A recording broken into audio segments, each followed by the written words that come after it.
There was hardly a vantage point left on the shores of Lake Cooper as thousands of people crammed in to get the best view of the action, and action it was in the main event of the day.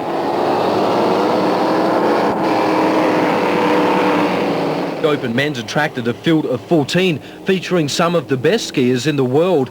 Current world champion Paul Robertson of Sydney was out for the title, but as his boat Firebird moved up to take the lead on the final bend, Robertson took a fall, leaving the honours to Mildura's Damien Matthews towed behind Top Gun.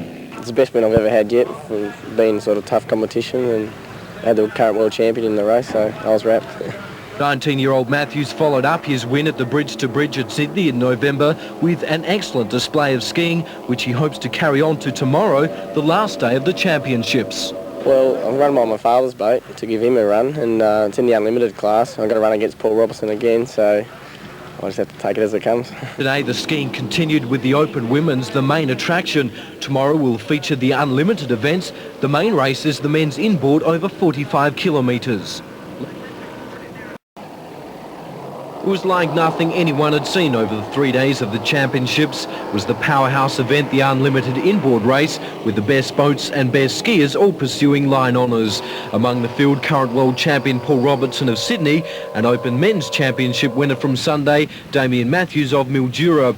The race was a classic finish to the 3-day event, God's gift pouring on the action, completing the first lap of the 9-lap event in 1 minute 58.24 seconds, covering a distance of 5 kilometres.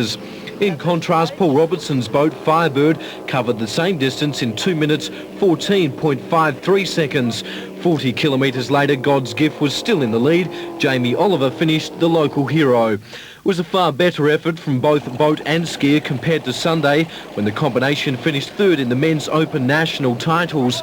Meanwhile, Shepparton skier Wade Bennett fell short of luck. The boat towing him minimum fuss snapped a rudder and had to retire.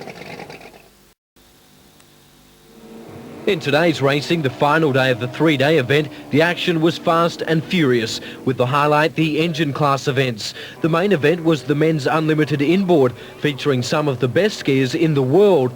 Among the field, Damien Matthews, who won Sunday's Open Men's Championships, defeating current world champion Paul Robertson to grasp his first Australian title.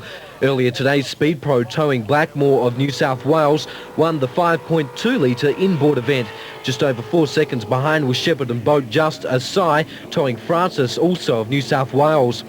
Overall, it's been a hectic 3 days for the Victorian Water Ski Association, but officials say it's been one of the best yet. I think just the running of the event and the general acclaim from people of how the place has been run. A lot of people had a different attitude to what was out here. They were told the facilities weren't really crash hot, and they've all come out here and found that it's absolutely brilliant for us. Boats and skiers are now gearing up for the Southern 80 at Echuca on February 8 and 9, one of the biggest river races in the world. This year is probably going to be the best event they've ever held there. The publicity from all the media has been fantastic, and I think we'll have a really good show on this year with the Southern 80.